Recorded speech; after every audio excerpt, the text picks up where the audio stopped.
Hello students, in this video we will discuss types of quantity. There are four types of quantity. First type is dimensional constants.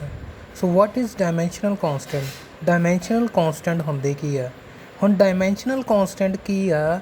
ਜਿਨ੍ਹਾਂ ਦੀ value ਤਾਂ constant ਹੋਵੇ, ਠੀਕ ਹੈ, ਜਿਹੜੀ quantity ਦੀ value ਤਾਂ constant ਆ ਪਰ ਉਹਨਾਂ ਦੇ ਡਾਇਮੈਂਸ਼ਨ ਹੋਣ, ਜਿਵੇਂ ਆਪਾਂ ਕੀਤਾ ਸੀ ਡਾਇਮੈਂਸ਼ਨਲ ਫਾਰਮੂਲੇ ਦੇ ਵਿੱਚ ਪਲੈਂਕਸ ਕੌਂਸਟੈਂਟ। ਠੀਕ ਹੈ, ਇਹ ਪਲੈਂਕ ਕੌਂਸਟੈਂਟ ਸੀ ਇੱਕ ਯੂਨੀਵਰਸਲ ਗ੍ਰੈਵੀਟੇਸ਼ਨਲ ਕੌਂਸਟੈਂਟ। ਐਗਜ਼ਾਮਪਲ ਇਹਦੀਆਂ, ਹੁਣ ਆਪਾਂ ਪਲੈਂਕ ਕੌਂਸਟੈਂਟ ਜਦੋਂ ਕੀਤਾ ਸੀ ਇਹ ਹੁੰਦਾ ਹੀ, ਇਹਦੀ ਵੈਲਿਊ ਤਾਂ ਕੌਂਸਟੈਂਟ ਆ ਬਟ ਇਹਦਾ ਡਾਇਮੈਂਸ਼ਨਲ ਫਾਰਮੂਲਾ ਹੁੰਦਾ ਵਾ। ਠੀਕ ਹੈ, ਇਹਦੇ ਡਾਇਮੈਂਸ਼ਨ ਹੋਣਗੇ। ਯੂਨੀਵਰਸਲ ਗ੍ਰੈਵੀਟੇਸ਼ਨਲ ਕੌਂਸਟੈਂਟ ਆ, ਇਹਦੀ ਵੈਲਿਊ ਵੀ ਕੌਂਸਟੈਂਟ ਹੁੰਦੀ ਆ। ਠੀਕ ਆ, ਬਟ ਇਹਦੇ ਡਾਇਮੈਂਸ਼ਨ ਹੁੰਦੇ ਆ। ਮਤਲਬ ਜਿਹੜੀ ਕੁਆਂਟਿਟੀ ਕੌਂਸਟੈਂਟ ਹੋਵੇ ਪਰ ਉਹਦੇ ਕੋਈ ਨਾ ਕੋਈ ਡਾਇਮੈਂਸ਼ਨ ਹੋਣ, ਉਸ ਨੂੰ ਆਪਾਂ ਕੀ ਕਹਿ ਦਿੰਦੇ ਆ? ਡਾਇਮੈਂਸ਼ਨਲ ਕੌਂਸਟੈਂਟ। ਫਿਰ ਆ ਜਾਂਦੇ ਡਾਇਮੈਂਸ਼ਨਲ ਵੇਰੀਏਬਲਸ। ਹੁਣ ਡਾਇਮੈਂਸ਼ਨਲ ਵੇਰੀਏਬਲਸ ਕਿਹੜੇ ਆ? ਵੇਰੀਏਬਲਸ ਦਾ ਮਤਲਬ ਜਿਹੜੀ ਕੁਆਂਟਿਟੀ ਚੇਂਜ ਹੁੰਦੀ ਆ, ਮਤਲਬ ਜਿਹੜੀ ਕੁਆਂਟਿਟੀ ਦੀ ਵੈਲਿਊ ਤਾਂ ਵੇਰੀਏਬਲ ਆ ਪਰ ਉਹਨਾਂ ਦੇ ਕੀ ਆਪਣੇ ਕੋਲ ਡਾਇਮੈਂਸ਼ਨ ਵੀ ਹੋਣ। ਠੀਕ ਹੈ, ਮਤਲਬ ਵੇਰੀ ਵੀ ਕਰਦੀ ਆ ਅਤੇ ਉਹਨਾਂ ਦੇ ਡਾਇਮੈਂਸ਼ਨ ਵੀ ਆ। ਕੋਈ ਵੀ ਐਗਜ਼ਾਮਪਲ ਚੱਕ ਲਓ, ਏਰੀਆ ਹੋ ਗਿਆ, ਏਰੀਆ ਵੇਰੀ ਕਰ ਸਕਦਾ ਵਾ, ਦੇਖੋ ਵਧਾ ਸਕਦੇ ਘਟਾ ਸਕਦੇ ਹਾਂ ਆਪਾਂ, ਏਰੀਏ ਦੇ ਡਾਇਮੈਂਸ਼ਨ ਹੈਗੇ ਸੀਗੇ। ਵੋਲੀਅਮ ਹੋ ਗਿਆ, ਡੈਂਸਿਟੀ ਹੋ ਗਈ, ਕੋਈ ਵੀ ਐਗਜ਼ਾਮਪਲ ਤੁਸੀਂ ਲੈ ਸਕਦੇ ਆ, ਸਪੀਡ ਹੋ ਗਈ। ਠੀਕ ਆ, ਕੋਈ ਵੀ ਐਗਜ਼ਾਮਪਲ ਆਪਾਂ ਲੈ ਸਕਦੇ ਹਾਂ ਕਿ ਜਿਹੜੀ ਚੀਜ਼ ਵੇਰੀ ਕਰਦੀ ਆ ਬਟ ਕੀ ਆ ਉਹਦੇ ਡਾਇਮੈਂਸ਼ਨ ਵੀ ਹੁੰਦੇ ਆ। ਫਿਰ ਥਰਡ ਆਪਣੇ ਕੋਲ ਆ ਡਾਇਮੈਂਸ਼ਨਲੈਸ ਕੌਂਸਟੈਂਟ। ਡਾਇਮੈਂਸ਼ਨਲੈਸ ਕੌਂਸਟੈਂਟ ਦਾ ਮਤਲਬ ਜਿਹੜੀ ਕੁਆਂਟਿਟੀ ਕੌਂਸਟੈਂਟ ਆ ਪਰ ਉਹਦੇ ਡਾਇਮੈਂਸ਼ਨ ਨਹੀਂ ਆ। ਠੀਕ ਆ, ਪਹਿਲਾਂ ਕੀ ਸੀਗਾ? ਡਾਇਮੈਂਸ਼ਨਲ ਕੌਂਸਟੈਂਟ, ਇਹਦੇ 'ਚ ਕੀ ਸੀ? ਕੁਆਂਟਿਟੀ ਕੌਂਸਟੈਂਟ ਸੀ ਪਰ ਉਹਦੇ ਡਾਇਮੈਂਸ਼ਨ ਹੈਗੇ ਸੀ। ਇਹਦੇ 'ਚ ਕੀ ਹੋਊਗਾ ਆਪਣੇ ਕੋਲ? ਉਹ ਹੈਗੀ ਤਾਂ ਕੌਂਸਟੈਂਟ ਆ ਪਰ ਉਹਦੇ ਹੁਣ ਡਾਇਮੈਂਸ਼ਨ ਹੈ ਨਹੀਂ ਗੇ। ਕਿਹੜੇ ਕਿਹੜੇ ਸੀਗੇ ਇਹ? ਆਪਾਂ ਐਂਗਲ ਕੀਤਾ ਸੀਗਾ, ਸੌਰੀ ਕਿਹੜੀ ਕੌਂਸਟੈਂਟ ਆ? ਜਿਵੇਂ 1 2 3 ਅਪ ਟੂ ਸੋ ਔਨ। ਠੀਕ ਆ, 1 ਤੋਂ ਲੈ ਕੇ ਇਨਫਿਨਿਟੀ ਤੱਕ ਜਾਂ ਕੋਈ ਵੀ ਇੰਟੀਜ਼ਰ ਆਪਣੇ ਕੋਲ, ਕਿਆ ਉਹ ਸਾਰੇ ਕੀ ਆ? ਕੌਂਸਟੈਂਟ ਆ। ਇਹਨਾਂ ਦਾ ਕੋਈ ਡਾਇਮੈਂਸ਼ਨ ਨਹੀਂ ਹੋਊਗਾ, ਚਾਹੇ ਰੈਸ਼ਨਲ ਫਾਰਮ ਆ ਜੇ ਆਪਣੇ ਕੋਲ, ਪੁਆਇੰਟਾਂ ਦੇ ਵਿੱਚ ਇਰਰੈਸ਼ਨਲ ਆ ਜੇ, ਤਾਂ ਜਿਹੜੀ ਮਰਜ਼ੀ ਵੈਲਿਊ ਆ ਜੇ ਆਪਣੇ ਕੋਲ ਕੀ ਆ? ਜਿਹੜੀ ਕੌਂਸਟੈਂਟ ਆ ਉਹਦੇ ਡਾਇਮੈਂਸ਼ਨ ਆਪਾਂ ਨਹੀਂ ਲਿਖਾਂਗੇ। ਪਾਈ ਹੋ ਗਿਆ, ਲੌਗ ਹੋ ਗਿਆ, ਐਕਸਪੋਨੈਂਸ਼ੀਅਲ ਈ ਹੋ ਗਿਆ। ਠੀਕ ਆ, ਅਤੇ ਉਸ ਤੋਂ ਬਾਅਦ ਆਪਣੇ ਕੋਲ ਇਹਨਾਂ ਦੀ ਜਿਹੜੀ ਵੈਲਿਊ ਆ ਸਾਰਿਆਂ ਦੀ ਕੌਂਸਟੈਂਟ ਆ। ਦੇਖੋ ਪਾਈ ਦੀ, ਲੌਗ ਦੀ, ਲੌਗ ਜਿਹਦਾ ਵੀ ਦੇਖਣਾ ਆਪਾਂ ਉਹ ਫਿਕਸ ਹੋਊਗੀ ਵੈਲਿਊ।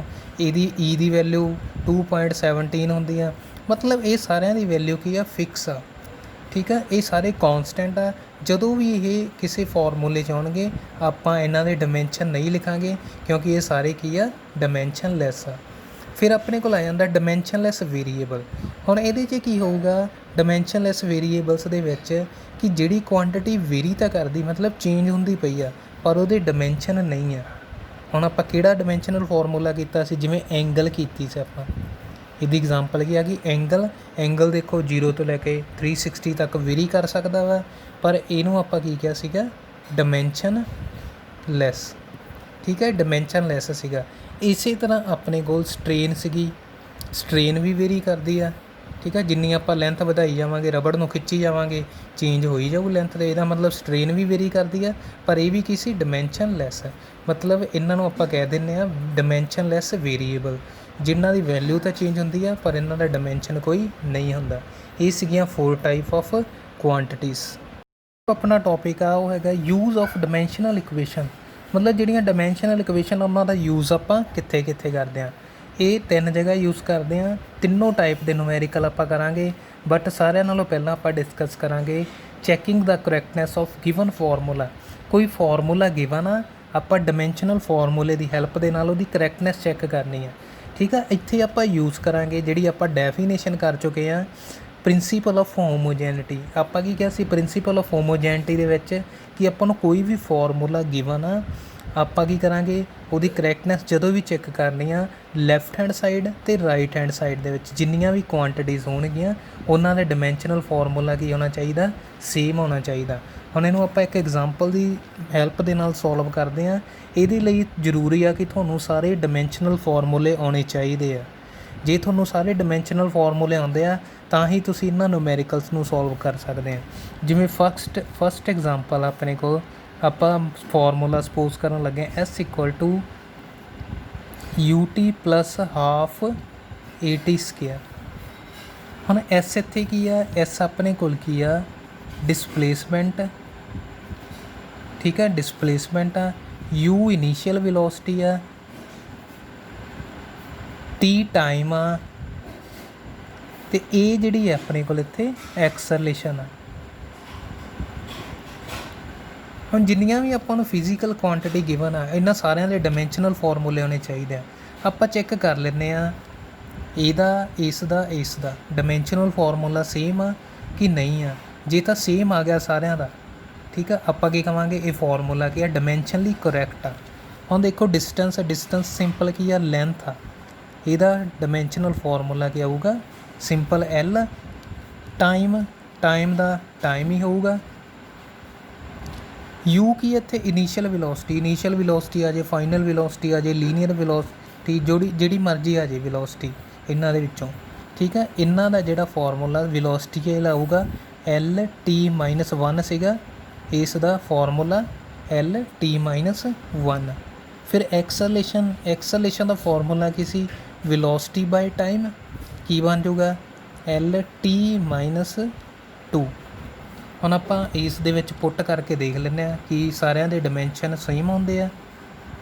L ਇਨੀਸ਼ੀਅਲ ਵੈਲੋਸਿਟੀ ਦਾ LT-1, ਟਾਈਮ ਦਾ T ਪਲੱਸ, ਹੁਣ ਤੁਹਾਨੂੰ ਮੈਂ ਕੀ ਕਿਹਾ ਸੀਗਾ, ਚਾਹੇ ਕੋਈ ਵੀ ਨੰਬਰ ਆ ਜੇ, ਰੈਸ਼ਨਲ ਫਾਰਮ 'ਚ ਆ ਜੇ, ਕੋਈ ਵੀ ਨੰਬਰ ਆ ਜੇ, ਪੁਆਇੰਟ ਦੀ ਫਾਰਮ ਦੇ ਵਿੱਚ ਆ ਜੇ, ਇਹ ਆਪਾਂ ਕੀ ਕਹੇ ਸੀਗੇ, ਇਹਨਾਂ ਦੇ ਕੋਈ ਡਾਇਮੈਂਸ਼ਨ ਨਹੀਂ ਹੁੰਦੇ, ਠੀਕ ਹੈ। ਜਦੋਂ ਵੀ ਤੁਹਾਨੂੰ ਕੋਈ ਨੰਬਰ ਦਿਖਦਾ ਵਾ, ਠੀਕ ਹੈ, ਇੰਟੀਜ਼ਰ ਦਿਖਦਾ, ਰੈਸ਼ਨਲ ਫਾਰਮ 'ਚ ਦਿਖਦਾ, ਉਹਨੂੰ ਆਪਾਂ ਦੁਬਾਰਾ ਨਹੀਂ ਲਿਖਾਂਗੇ ਕਿਉਂਕਿ ਉਹ ਡਾਇਮੈਂਸ਼ਨ ਲੈਸ ਆ। ਇਸ ਕਰਕੇ ਇੱਥੇ 1/2 ਨਹੀਂ ਆਊਗਾ। ਐਕਸਲਰੇਸ਼ਨ ਦੀ ਡਾਇਮੈਂਸ਼ਨਲ ਫਾਰਮੂਲਾ LT-2 T² ਹੈ। ਧਿਆਨ ਰੱਖਣਾ ਪਾਵਰ ਇਹਦੀ ਕਿੰਨੀ ਆ, 2। ਇਹਦਾ ਮਤਲਬ T ਦੀ ਪਾਵਰ ਕਿੰਨੀ ਹੋ ਜਾਊਗੀ, 2। ਹੁਣ ਇਹਨੂੰ ਸੋਲਵ ਕਰ ਲਓ। L T ਦੀ ਪਾਵਰ -1 ਇੰਟੂ T ਦੀ ਪਾਵਰ ਕਿੰਨੀ ਆ, 1। ਬੇਸ ਸੇਮ, ਪਾਵਰ ਐਡ ਹੋ ਜਾਣਗੀਆਂ। -1 + 1 T ਦੀ ਪਾਵਰ 0 ਰਹਿ ਗਈ, ਉਹਨੂੰ ਆਪਾਂ ਨਹੀਂ ਲਿਖਾਂਗੇ। ਇੱਥੇ ਦੇਖੋ LT-2 ਹੈ, ਇੱਥੇ ਕਿੰਨਾ ਵਾ, +2 ਆ, ਇਹ ਵੀ ਕਿੰਨੀ ਹੋ ਜੂ, T ਦੀ ਪਾਵਰ 0। ਆਪਣੇ ਕੋਲ ਦੇਖੋ ਕੀ ਬਣ ਗਿਆ, L ਤਿੰਨਾਂ ਦੇ ਡਾਇਮੈਂਸ਼ਨਲ, ਠੀਕ ਹੈ। ਇਹਦੇ ਦੋਵਾਂ ਸਾਈਡ ਦੇ left hand side = right hand side ਆ ਗਈ। ਇਹ ਕੀ ਆਪਣੇ ਕੋਲ ਫਾਰਮੂਲਾ ਡਾਇਮੈਂਸ਼ਨਲੀ ਕਰੈਕਟ ਆ, ਠੀਕ ਹੈ। ਇਹਦੇ ਵਿੱਚ ਆਪਾਂ ਜਦੋਂ ਵੀ ਆਪਣੇ ਕੋਲ ਚਾਹੇ, ਹੁਣ ਦੇਖੋ L + L, ਇਹਨੂੰ 2L ਨਹੀਂ ਲਿਖਣਾ ਆਪਾਂ। ਜੇ L - L ਆ ਉਹਨੂੰ 0 ਨਹੀਂ ਲਿਖਣਾ, ਕਿਉਂਕਿ ਦੇਖੋ ਕਿਉਂ ਨਹੀਂ ਲਿਖਦੇ ਆਪਾਂ ਇਹਨੂੰ 2L ਜਾਂ L। ਜਦੋਂ ਵੀ ਤੁਸੀਂ ਮੰਨ ਲਓ 2 ਮੀਟਰ + 3 ਮੀਟਰ ਨੂੰ ਐਡ ਕਰੋਗੇ 5 ਮੀਟਰ ਬਣ ਗਿਆ, ਠੀਕ ਹੈ ਤਾਂ ਲੈਂਥ। ਦੇਖੋ ਇਕੱਲੀ ਆਹ ਵੈਲਿਊ ਚੇਂਜ ਹੋਈ ਆ, ਪਰ ਆਪਣੇ ਕੋਲ ਜਿਹੜੇ ਡਾਇਮੈਂਸ਼ਨ ਤਾਂ ਮੀਟਰ 'ਚ ਹੀ ਆ, L ਦੇ L ਹੀ ਰਹਿਣਗੇ, ਠੀਕ ਹੈ। ਮਤਲਬ ਜਦੋਂ ਆਪਾਂ ਲੈਂਥ ਨੂੰ ਲੈਂਥ 'ਚ ਐਡ ਕਰਾਂਗੇ ਉਹਦੇ ਡਾਇਮੈਂਸ਼ਨ ਜਿਹੜੇ ਆ ਸੇਮ ਹੀ ਰਹਿਣਗੇ। ਹੁਣ 3 ਨੂੰ 2 ਮੀਟਰ 'ਚੋਂ ਮਾਈਨਸ ਕਰਾਂਗੇ 1 ਮੀਟਰ ਆ ਜਾਊਗਾ, ਠੀਕ ਹੈ। ਡਾਇਮੈਂਸ਼ਨ ਤਾਂ ਦੇਖੋ ਸੇਮ ਹੀ ਆ, ਮੀਟਰ ਦੇ ਮੀਟਰ ਹੀ ਰਹਿਣਗੇ। ਇਸ ਕਰਕੇ ਆਪਾਂ ਜਦੋਂ ਵੀ L - L ਨੂੰ 0 ਨਹੀਂ ਲਿਖਣਾ, L + L ਨੂੰ 2L ਨਹੀਂ ਲਿਖਣਾ, ਠੀਕ ਹੈ। ਇਸ ਤਰ੍ਹਾਂ ਹੀ ਰਹਿਣ ਦੇਵਾਂਗੇ। ਇਹ ਆਪਣੇ ਕੋਲ ਫਾਰਮੂਲਾ ਕੀ ਹੈ, ਡਾਇਮੈਂਸ਼ਨਲੀ ਕਰੈਕਟ ਹੋ ਜੂ। ਇੱਕ ਹੋਰ ਐਗਜ਼ਾਮਪਲ ਆਪਾਂ ਲੈਂਦੇ ਹਾਂ, T = 1/2π L/g ਜਾਂ 2π L/g, ਜੋ ਵੀ ਆ ਆਪਾਂ ਐਗਜ਼ਾਮਪਲ ਸਪੋਜ਼ ਕਰ ਲਈ। ਹੁਣ T ਕੀ ਇੱਥੇ ਟਾਈਮ ਆ, ਉਸੇ ਤਰ੍ਹਾਂ L ਲੈਂਥ ਆ,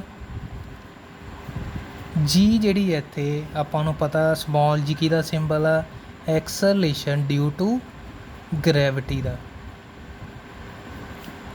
ਹੁਣ ਇਹਨਾਂ ਦੇ ਡਾਇਮੈਂਸ਼ਨਲ ਫਾਰਮੂਲੇ ਪਤਾ ਹੋਣੇ ਚਾਹੀਦੇ। ਸਿੰਪਲ ਆ, T ਦਾ ਆਪਾਂ ਹੁਣ ਹੀ ਕੀਤਾ ਟਾਈਮ ਲੈਂਥ ਦਾ L, acceleration due to gravity ਦਾ ਆਪਾਂ ਕੀ ਕਿਹਾ ਸੀ, ਸੇਮ ਹੀ ਫਾਰਮੂਲਾ ਆਊਗਾ ਜੋ ਐਕਸਲੇਸ਼ਨ ਦਾ ਸੀ, ਉਹ ਆਪਾਂ ਕਰ ਚੁੱਕੇ ਹਾਂ। ਕਿੰਨਾ, LT-2। ਵੈਲਿਊ ਪੁੱਟ ਕਰ ਦਿਓ, T ਦੇਖੋ 2π ਆ ਗਿਆ ਆਪਣੇ ਕੋਲ, ਠੀਕ ਹੈ, ਚਾਹੇ 1/2π ਹੁੰਦਾ ਚਾਹੇ 2π। ਇਹ ਸਾਰੇ ਕੀ ਆ, ਡਿਮੈਂਸ਼ਨਲੈਸ ਕੌਨਸਟੈਂਟ। ਇਹਨਾਂ ਨੂੰ ਆਪਾਂ ਨਹੀਂ ਲਿਖਾਂਗੇ ਕਿਉਂਕਿ ਇਹਨਾਂ ਦੇ ਕੋਈ ਡਿਮੈਂਸ਼ਨ ਨਹੀਂ ਹੁੰਦੇ, ਇਸ ਕਰਕੇ ਇਹ ਨਹੀਂ ਲਿਖਾਂਗੇ। ਅੰਡਰ ਰੂਟ ਦਾ ਸਾਈਨ ਉਸੇ ਤਰ੍ਹਾਂ ਧਿਆਨ ਰੱਖਣਾ, ਅੰਡਰ ਰੂਟ ਦਾ ਸਾਈਨ ਉਸੇ ਤਰ੍ਹਾਂ ਰੱਖਣਾ। L ਦਾ L, ਲੈਂਥ ਦਾ LT-2। ਦੇਖੋ L ਦੇ ਨਾਲ L ਕੈਂਸਲ ਹੋ ਜਾਊਗਾ, ਕਿੰਨਾ ਰਹਿ ਜਾਊਗਾ ਆਪਣੇ ਕੋਲ, ਅੰਡਰ ਰੂਟ ਉਸੇ ਤਰ੍ਹਾਂ 1/T⁻²। ਹੁਣ ਦੇਖੋ ਆਹ ਵਾਲਾ T ਨੂੰ ਜਦੋਂ ਤੁਸੀਂ ਉੱਪਰ ਲੈ ਕੇ ਜਾਓਗੇ, ਜਿਹੜੀ ਪਾਵਰ ਉਹਦਾ ਸਾਈਨ ਚੇਂਜ ਹੋ ਜਾਊਗਾ, ਮਤਲਬ ਜੇ ਮਾਈਨਸ ਦੀ ਆ ਕੀ ਹੋ ਜਾਊਗੀ, ਪਲੱਸ ਦੀ, T⁻+2 ਉੱਪਰ ਜਾ ਕੇ। ਅੰਡਰ ਰੂਟ ਦੇ ਨਾਲ ਸਕੇਅਰ ਕੀ ਹੋ ਗਿਆ, ਕੈਂਸਲ, ਅੰਡਰ ਰੂਟ ਦੇ ਨਾਲ ਸਕੇਅਰ ਕੈਂਸਲ ਹੋ ਜਾਂਦਾ। ਇਹਦਾ ਮਤਲਬ ਆਪਣੇ ਕੋਲ ਕੀ ਬਚ ਗਿਆ, ਕੱਲਾ T। ਦੇਖੋ ਹੁਣ ਲੈਫਟ ਹੈਂਡ ਸਾਈਡ ਅਤੇ ਰਾਈਟ ਹੈਂਡ ਸਾਈਡ ਦੋਵਾਂ ਦੇ ਡਿਮੈਂਸ਼ਨ ਕੀ ਆ ਗਏ, ਸੇਮ ਆ ਗਏ। ਇਹਦਾ ਮਤਲਬ ਇਹ ਫਾਰਮੂਲਾ ਵੀ ਕੀ ਆਪਣੇ ਕੋਲ ਕਰੈਕਟ ਆ। ਇੱਕ ਹੋਰ ਐਗਜ਼ਾਮਪਲ ਆਪਾਂ ਸੋਲਵ ਕਰਦੇ ਹਾਂ। Third, work done equal to half mv² minus half mu²। W ਇੱਥੇ ਕੀ ਆ, ਵਰਕ ਆ, M ਮਾਸ ਆ, V ਫਾਈਨਲ ਵੈਲੋਸਿਟੀ, U ਕੀ ਆ, ਇਨੀਸ਼ੀਅਲ। ਮਾਸ ਦਾ ਡਿਮੈਂਸ਼ਨਲ ਫਾਰਮੂਲਾ ਮਾਸ ਹੀ ਹੁੰਦਾ M, V ਦਾ U ਦਾ ਸੇਮ ਹੀ ਆ ਦੋਵਾਂ ਦੇ, ਕਿਉਂਕਿ ਇਨੀਸ਼ੀਅਲ ਫਾਈਨਲ ਵੈਲੋਸਿਟੀ ਸੇਮ ਆ। ਕਿੰਨਾ ਆ ਜਾਊਗਾ, LT-1। ਵਰਕ ਦਾ ਡਿਮੈਂਸ਼ਨਲ ਫਾਰਮੂਲਾ ਸੀਗਾ ML2T-2। ਇਹ ਸੋਲਵ ਕਰਨ ਦੇ ਲਈ ਤੁਹਾਨੂੰ ਡਿਮੈਂਸ਼ਨਲ ਫਾਰਮੂਲੇ ਆਉਣੇ ਜ਼ਰੂਰੀ ਹੈ। ਪੁੱਟ ਕਰ ਦਿਓ ਵੈਲਿਊ, ਵਰਕ ਦਾ ਕਿੰਨਾ ਵਾ, ML²T-2। ਹੁਣ ਦੇਖੋ ਫੇਰ 1/2 ਆ ਗਿਆ, ਇਹਨੂੰ ਆਪਾਂ ਲਿਖਣਾ ਹੀ ਨਹੀਂ ਕਿਉਂਕਿ ਡਿਮੈਂਸ਼ਨਲੈਸ ਆ। M ਦਾ ਮਾਸ ਦਾ ਉਵੇਂ ਹੀ, ਵੈਲੋਸਿਟੀ ਦਾ ਸਕੇਅਰ ਧਿਆਨ ਰੱਖਣਾ, ਵੈਲੋਸਿਟੀ ਦਾ ਸਕੇਅਰ ਆ, ਸਕੇਅਰ ਉਸੇ ਤਰ੍ਹਾਂ ਰੱਖਾਂਗੇ ਆਪਾਂ। ਮਾਈਨਸ ਫਿਰ 1/2 ਨਹੀਂ ਲਿਖਾਂਗੇ ਉਹਨੂੰ, ਮਾਸ ਦਾ ਮਾਸ, ਫਿਰ ਵੈਲੋਸਿਟੀ ਦਾ ਸਕੇਅਰ ਆ, ਧਿਆਨ ਰੱਖਣਾ, square as it he. M ਹੁਣ ਇਸ ਨੂੰ ਸਕੇਅਰ ਨੂੰ ਆਪਾਂ ਖੋਲ੍ਹ ਦਿੰਦੇ ਹਾਂ। ਪਾਵਰ ਆ ਜਿਹੜੀ ਦੋਵਾਂ ਨਾਲ ਮਲਟੀਪਲਾਈ ਹੋਊਗੀ। L ਦੀ ਪਾਵਰ 1 ਆ, ਇੱਥੇ ਕੁਛ ਨਹੀਂ ਹੁੰਦਾ ਤਾਂ 1 ਹੁੰਦੀ ਆ। L ਦੀ ਪਾਵਰ 2 ਬਣ ਜੂ, T ਦੀ ਪਾਵਰ ਕਿੰਨੀ ਬਣ ਜੂ, -1 × 2 ਮਾਈਨਸ ਦੇ 2 ਮਾਈਨਸ M ਆ ਸੇਮ ਇਸੇ ਤਰ੍ਹਾਂ ਬਰੈਕਟ ਖੋਲ੍ਹ ਕੇ L² T-2 ਕਿੰਨਾ ਬਣ ਗਿਆ ਦੇਖੋ। M ਇਕੱਠੇ ਕਰ ਲਓ ਇਹਨਾਂ ਨੂੰ, ਕੀ ਬਣ ਜੂਗਾ ਆਪਣੇ ਕੋਲ, M L2 T-2 ਮਾਈਨਸ ਦੇ M L2 T-2। ਚੈੱਕ ਕਰ ਲਓ ਲੈਫਟ ਹੈਂਡ ਸਾਈਡ ਅਤੇ ਰਾਈਟ ਹੈਂਡ ਸਾਈਡ ਦੇ ਵਿੱਚ ਜਿਹੜੀਆਂ ਵੀ ਵੇਰੀਅਸ ਕੁਆਂਟਿਟੀ ਸੀ ਉਹਨਾਂ ਦੇ ਡਿਮੈਂਸ਼ਨਲ ਫਾਰਮੂਲੇ ਕੀ ਆ ਗਏ ਆਪਣੇ ਕੋਲ, ਸੇਮ ਆ ਗਏ। ਇਸ ਕਰਕੇ ਇਹ ਫਾਰਮੂਲਾ ਵੀ ਡਿਮੈਂਸ਼ਨਲੀ ਕੀ ਹੋਊਗਾ, ਕਰੈਕਟ ਹੋਊਗਾ। ਥੈਂਕਸ।